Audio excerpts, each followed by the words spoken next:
Hindi dog show ang versatility ng isang aspin na naging katuwang ng mga security guard sa pagpapatrolya sa isang village sa Las Piñas. Kilalanin si Tagpi sa Usapang Pets ni Darlene Kai.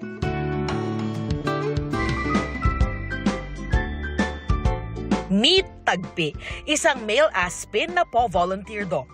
Pinusuan ng marami ang eksena kung saan pumara sa isang tricycle ang isang cute na pasahero. Nagpapatrolya si Tagpi kasama ang mga CQ sa isang village sa Las Piñas. Ayon sa isa sa roving guard ng village, hindi nila tiyak kung ilang taon na si Tagpi dahil malaki na raw siya nang makita nila ito. Nagsimula raw ang lahat nang biglang sumampas si Tagpi sa harap ng kanyang bike habang rumuronda. At ika nga, the rest is history. Likas daw na matalino at all-arounder itong si Tagpi. Minsan nagtatraffic pa na animoy escort dog. May isang beses pa nga raw na nakahuli siya ng bukas kotse gang sa loob ng isang village kung saan hinabol niya hanggang sa na-corner. At lahat daw ng ito, self-taught lang. Nakaka-proud naman. Ingat lang daw dahil hindi basta-basta nakikipag-friend si Tagpi lalo na pag first time nyo lang na-meet. On guard lang daw siya at di naman defensive.